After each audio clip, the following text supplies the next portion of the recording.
Hi and welcome back to my 30-day writing challenge. We are already at day 6. How time flies when you're writing things.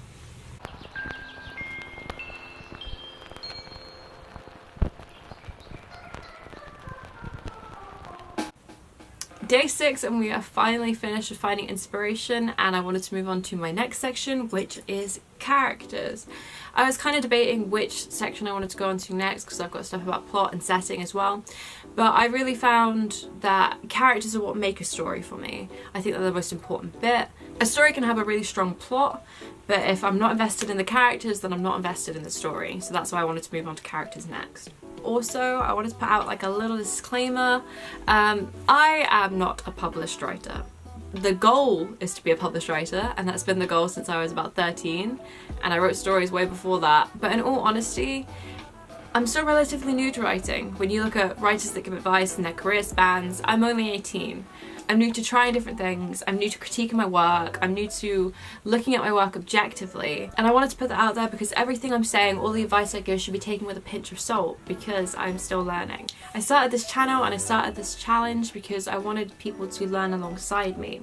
And maybe years from now I will look back and be like, 18-year-old Kerry, what on earth were you talking about?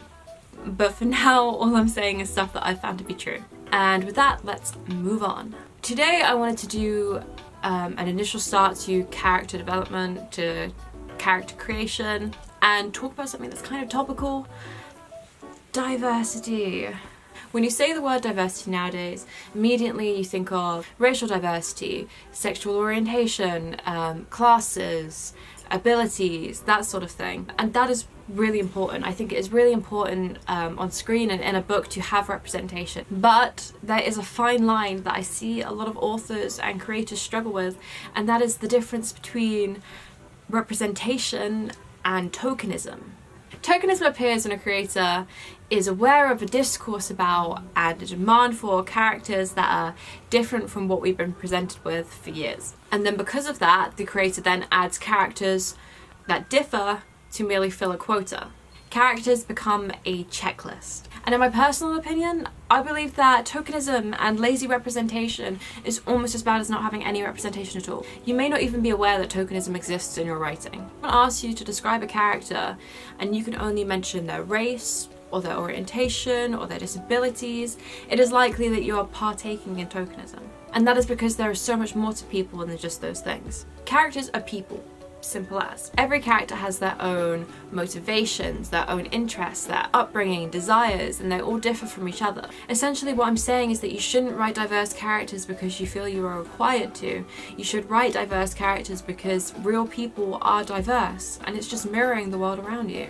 People are different races and they have different abilities and they love different people, and your writing is only doing itself a disservice by not reflecting that. And your diverse character's narrative shouldn't only be about what makes them diverse either. But then again, you also shouldn't shy away from talking about it either. People do talk about their race and they do talk about their sexuality, and sometimes they joke about them. And if you feel like you're struggling to present that naturally, or you are not a certain minority and you're worried about misrepresentation, there are so many places you can go for advice about that. So many forums on the internet. I'll link one that I refer to sometime, which is a Tumblr called Writing with Colour. I find it very useful.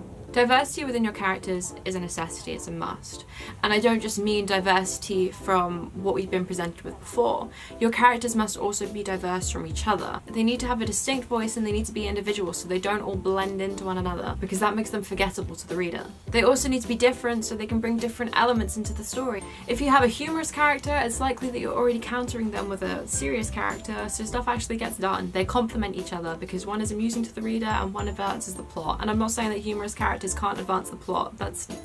You could still do that, cracking jokes. The aim of today is to write a character different to what you would usually write. This can include things like their race and sexuality, but it should also be what makes them different in other ways. Think about their age, their classes, their motivation, their upbringing, their interests, their hobbies. Pair up things that you wouldn't usually imagine to go together to create a completely unique character. And this way your diverse characters will be all around people and not just tokens.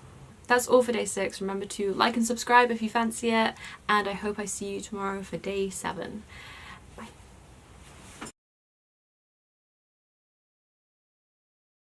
Right, hello. I can't reach where I usually put it.